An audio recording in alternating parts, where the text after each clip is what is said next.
we are so blessed, and I just hope that you can feel the hearts that are here right now, hoping and wishing for anyone who's struggling with addiction in this moment, and inviting you to consider trusting yourself and trusting us and stepping forward for support. We're here for you. And we're here for everyone who's struggling in any way today, whether it's from addiction or struggling with health or any frustration in your life. That's a huge part of what I love about this teaching, is that it's so practical and so useful in so many areas of our life. And Reverend Carol's right. I want to talk today and next week a series called Amplified Power. Amplified power, the opportunity to experience a greater sense of our own personal power in our lives.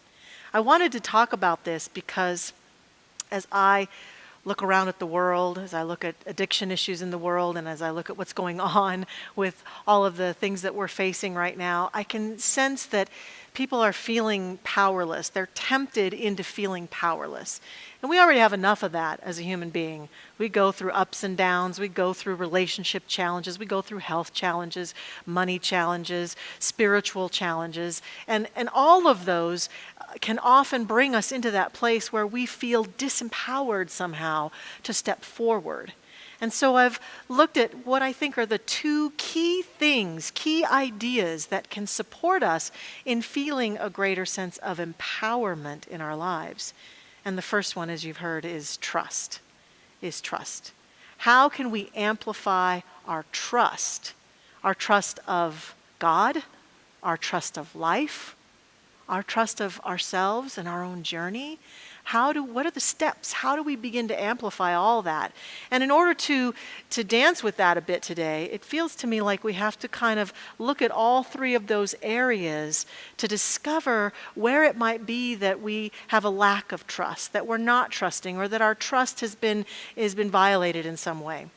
Here's the truth. While you may be going through some form of betrayal or upset, or you're distrusting the world right now, or distrusting the government, or distrusting world leaders, or distrusting church or ministers, or distrusting someone who lives in your home, while that's all going on, all the while there's an invitation constantly being issued to us at the soul level to rise up into a greater trust of the power that lives within us. And it's not the power that exists out there in the world. It's not the power that we get when we do something right or we get something right. It's not the power that exists in manipulating the world around and in conditions. It's a power that exists deep within us that once unleashed can bring forth our greatest living, our most empowered living, a state of safety and security and love and light that we may not have ever been able to imagine before. Because what happens is we get caught up in conditions so easily.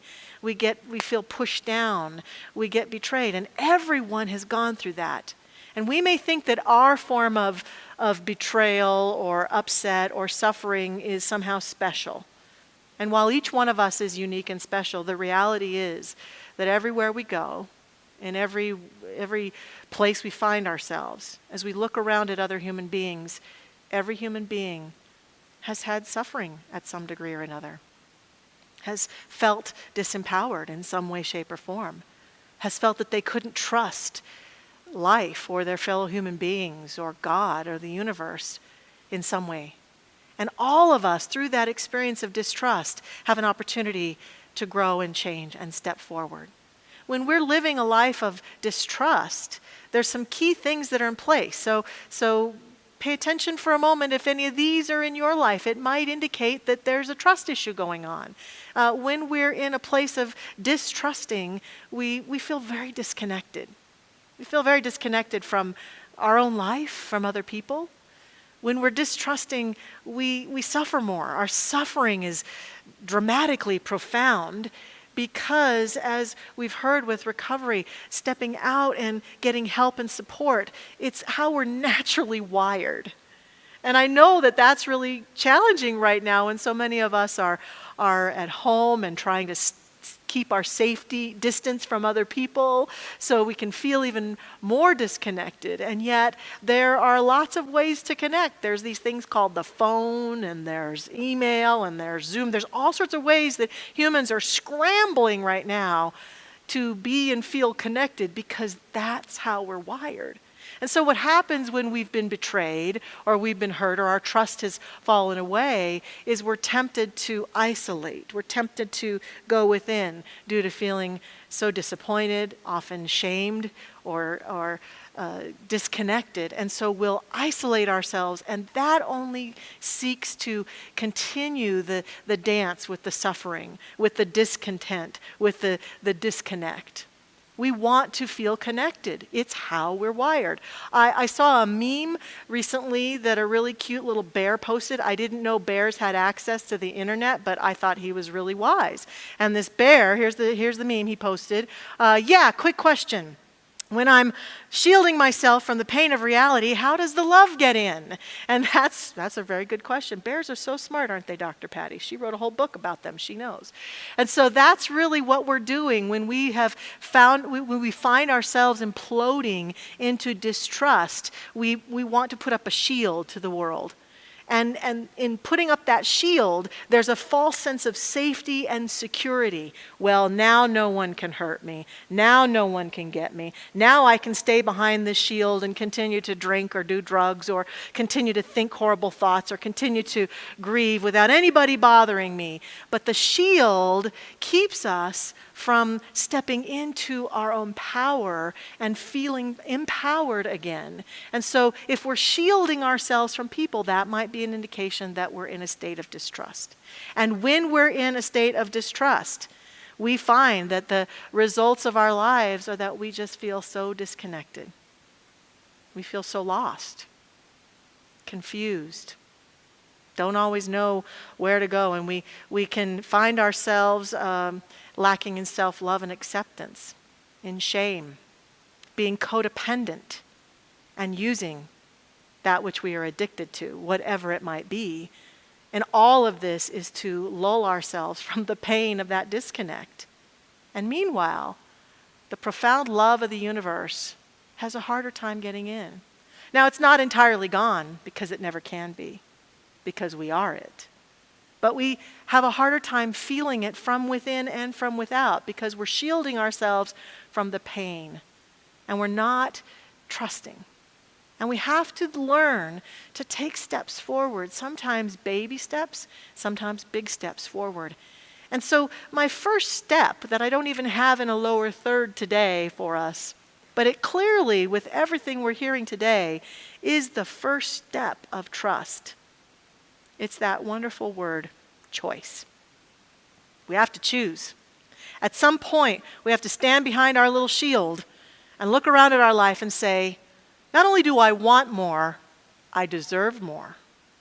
Not only can I be more and have more, I must be that and have more of myself to give back into the world, to feel the connection and to feel the engagement and to feel fully alive.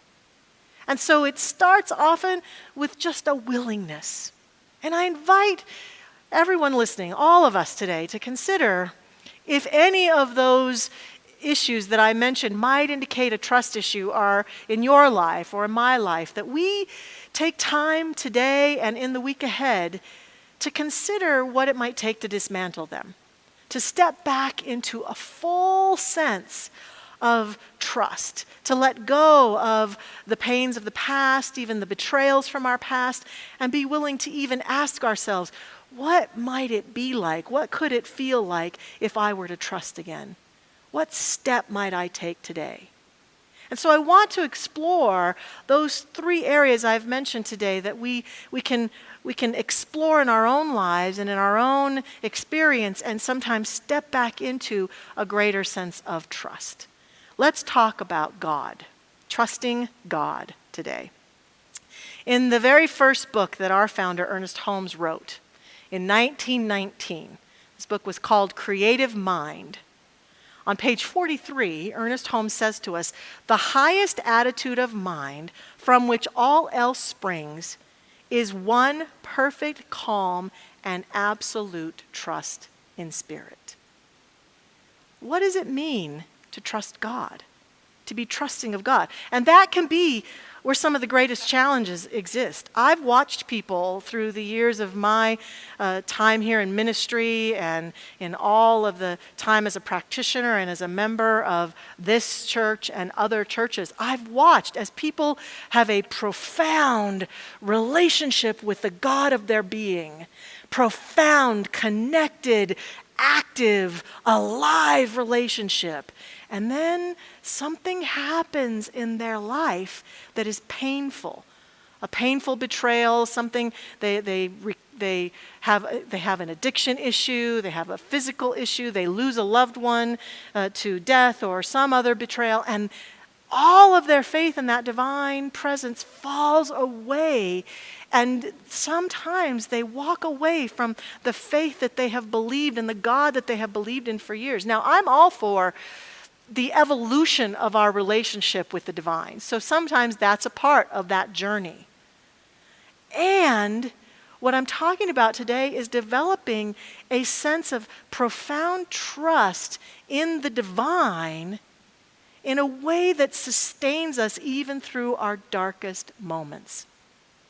For many people in our world, trusting God means trusting what they believe to be some guy in the sky who is doling out reward and punishment, who is doling out conditions to us, who is saying you will be rich and you will be poor, and you will be happy and you will be sad, and you will be in love and you will struggle with love all your life. A belief that there's something out there that's calling all the shots. Now, to me, that's very disempowering.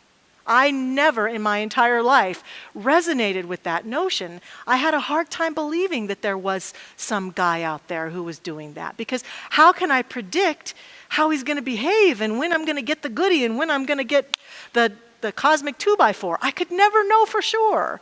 And I still don't really know for sure, to tell you the truth. But in our teaching, we have a bit of a different relationship with the divine because we believe that this divine presence is not a person. Holmes would say over and over again, this is not a person, a personality. This is a presence that is principled, that is available to all, through all, as all, that is in partnership with us, that we are constantly in a dance with the divine, and we cannot leave that dance. We don't have the choice to leave it. We can leave it with our awareness, we can leave it with our minds, we can pretend it's not there, but it's always the truth of who we are, this presence, and it does not reward us or punish us. It isn't doling out lessons. It isn't doling out things we have to do before we get the goodie. It isn't giving us a curriculum and lessons that we have to learn so we can move on. It is a presence that is completely and totally available to us and through us. And when we begin to feel ourselves trusting in that and feeling that it's impersonal, meaning that that person that you're envying isn't getting some goodie because they're better than you or God likes them better than you, it simply means that there's some activity that's going on in their relationship with themselves and with the divine that is opening them up to some opportunity that you may be envious of or I may be envious of. That this principle is available to all. And it's often equated with gravity. To say that God punishes and rewards would be like saying, today gravity is going to watch you knock your favorite glass off of the table and it's not going to catch it for you. It's just going to let it fall. But if it loves you, it's going to catch it for you and put it back up on the table. We know that gravity doesn't have the ability to do that. Or saying that gravity today is going to cause you to float because after all, you need a lesson in life about how to be more down to earth. It doesn't have that capacity. It doesn't have. God is not out there to get you or me or to reward you or me. It is a presence and a power. And so trusting it means really turning ourselves forward into an awareness of our own life and our own beingness and sensing that and feeling that. A couple of days ago, I put out on Facebook a request for people to share with me how it is that they can step into a greater sense of trust. And I had a few people write and share with me. And so I'm going to share some of those today with you, what it is that they bring forth. The first one is from Geraldine Thiel, who is a practitioner here in our community and works in our prayer and care center, a wonderful employee. We love Geraldine, and she's very wise. Here, I'm going to prove it right now by what she says. She said to me, I would say that when I get sucked into the vortex of analyzing and overthinking things, then I'm not trusting. So taking a deep breath, simply saying, God's got this. Then finding a way to distract my monkey mind works best. I have a saying in my house that always helps me center. Thank God for what you have, trust God for what you need. Now, whatever your belief about God is, what I'm suggesting is that we can say these same words, that we trust God, that we trust life. But when we say that, let's understand that we're trusting God as this entire universe as it expresses as us, and that we have access to it, and we can be connected to it, and we can feel into it, and we can use it, and it can use us, and it expresses through us that we're in that constant dance with the divine. Which then, as we begin to feel that security, can allow us to move forward into the next part, which is trusting life. We can begin to trust the unfolding experience of life as it shows up for us. We feel safe to step out and risk more because we know that we're connected. See, for me, that belief in God tells me that no matter what occurs in my reality, I'm always safe and secure. A lot of trust or distrust is about not feeling safe, not feeling secure. But when I'm trusting the divine in me and as me, and then I step forward into the deeper layers of trust, I have an opportunity to trust life no matter how it shows up for me. Understanding that when conditions or situations do show up, I have the capability and capacity to meet them and greet them right where they are and walk forward in them. Even in a time like this with so much chaos and change and uncertainty, I am surrendering into trusting life every day. Trusting exactly what Geraldine says. In all of this, God's got this. There's something that is evolving and pulling us forward into some new realities. And just like every experience and journey, it's not always pretty. It's not always joyful. It can be, I can have a little resistance. But the journey of life, even as it is today, I'm having more trust in it than I am resistance to it. And that's making all the difference for me. Just going with that flow and finding myself using my sense of empowerment from trusting God to say to myself, how do I want to respond to this in life? What do I want to do about that? Who do I want to be in this? I'm going to trust the infinite divine presence, and I'm going to step forward and continue to live life and stay connected. Practitioner Jeanette Flynn wrote to me too on Facebook and said, for me, I'm doing this now with every area of my life taken away with COVID. The deepest work I've ever done is happening. To trust life, I'm surrendering more each day to what is, praying and learning that my deepest connection to God comes from the way I trust myself. A lot of courage to attend to some of my deepest shadows. Here in this present moment, I'm feeling the whispers of magic. Faith is directing me to relax before it all looks right. I love that. Relax before it all looks right. There's a lot out there that doesn't look so right now. Relax. Trust. Lean into it. Doing it the best I can each day, she says. That's the invitation and opportunity. Some may say, well, that's silly. You're in denial to trust life this way, especially right now. But I feel certain that this kind of trust calls forth my inner wisdom. And I keep asking myself, what's it worth? Is it worth it to stay behind my shield, complain, kvetch, moan, stay stuck? Is it worth it? Am I happy like that? No. I am most happy, and I suggest that most human beings are, when we're stepping forward and choosing to trust. And when we do that, just like every relationship, trust begets more trust. The more we trust life, the more we trust every step we take. And that's a part of the process. We begin to see with open eyes cues and signs and opportunities and have things come to us that support us in our journey. And it looks like synchronicity, and a huge part of it is that we made a choice to start trusting, and life, God, source meets us right where we are. Recently, I was challenged because I was diagnosed with Hashimoto's disease.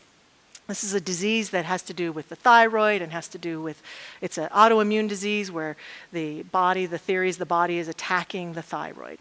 And I was very discouraged by this disease and just to know that it was expressing itself in my body. And as I read about it and learned about it and talked to doctors about it, I felt this absolute distrust for a few days of my body. I felt betrayed by my body. How could my body do this to me? How could this be happening? I felt this horrible sense of distrust in reading and looking at all the images of this autoimmune disease that's attacking your thyroid, and it felt very scary to me.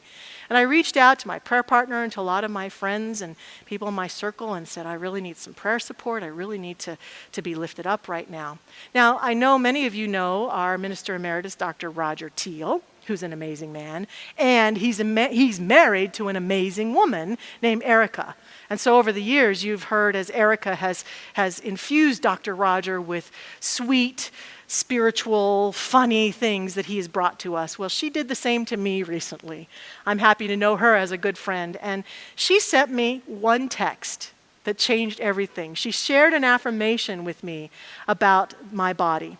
And she suggested that instead of believing that my body is attacking my thyroid, that my body is misinterpreting a signal, and signals can be clarified. When I read that, I felt something click inside of me, deep inside of me. And I knew that that's what I wanted to focus on. That one text helped me get completely back into trust of my body. An understanding that there's a misinterpretation that's going on. That's all it is. And I think that's true of most trust issues. There's a misinterpretation of who we are, of what we're capable of what we can do and who we can be. And when we stop misinterpreting that and begin to understand and live from a greater truth of who we are, that trust is oh so empowering. Oh so empowering. And so that path opened up to me. So literally, in life, when we start to take those steps forward and trust, friends and family can say something that can make such a difference. Literally can see signs along the road or along the way. Television, music, ministers, all opportunities for invitations into greater trust can bring us forward. And as we listen to those signs in life and begin to follow them, one of the rewards is that we begin trusting ourselves. Trusting myself. Listening to myself. Requires us to get out of our head and really listen. What happens for many of us is that all that stuff about the world, a form, and God out there, and what I can do, and what I have to do, and how do I solve this problem, and how dare they do that to me or say that to me, all that's often up here in our head. And our head space is very powerful. The intellect is very powerful, but it is not the end-all and be-all. And so real deep trusting, actually, when we make that claim and claim it and begin to live from it, there's a deeper, almost illogical, that's where the silly part can seem to come in, illogical sense of guidance that shows up because it's not in our head. It's not born of logic. Yes, there might be some logic that says, well, go see the doctor. Oh, we'll call so-and-so or get this report or take. Of course, we don't just throw all that out, but we also listen from within to the body of our life, to the body that we inhabit. And I know we've all gotten cues at times to support us in moving forward. And allowing ourselves to step forward into greater listening that includes body cues, that intuitive voice. I know that, and I've shared here many times, that the most important decisions I've ever made in my life did not come from my head saying, well, Michelle, you know what you might want to do. It was a voice that rose up from the depth of me And I listened, and I've learned how to listen to that voice, and I've learned to trust it. That's part of trusting myself. It's listening to our heart, feeling into the heart space. Who would I love to be? How would I love to live? What would I love to do? Another practitioner, Barbara Barrett, wrote to me on Facebook saying, in order to stay in that place of trusting life, I simply need to stay in my heart, think from my heart, and see from my heart. It is truly that simple, but of course not always easy. Ramping up and being ever vigilant with my daily prayer and meditation practice helps tremendously. My new mantra has become, I dwell in that place that is God. And she does. And we do. All of us. And so we begin to learn this powerful way of trusting. Ernest Holmes says to us, when we learn to trust the universe, we shall be happy, prosperous, and well. We must learn to come under that divine government and accept the fact that nature's table is ever filled. Never was there a cosmic famine. Never. So we begin to trust. I'm inviting us to step into greater trust this week, to really ask ourselves, what would it take for me to trust God, to trust life, to trust myself? What would it really take for me to do that? Now, I do have one more caveat. Maybe I should have said this at the beginning of the talk. I sort of have alluded to it here and there. But I do want to say that with all of this good spiritual practice, when we trust, it doesn't mean that our life will forever be a perfect sea of tranquility. Maybe I should have said that first. We will face challenges. We will have bumps in the road. We will have moments where we don't know what to do and we feel darkness. But I would assert today that by practicing this deep sense of trust, any insecurity will be met with that presence within us. And that our truest safety comes from trusting ourselves more than anything else in life. Trusting the love that we are. And I close with one of my spiritual heroes, Maya Angelou, who says, have enough courage to trust love one more time. And always one more time. The love that is you, that is me, that is all of life. Let's trust it.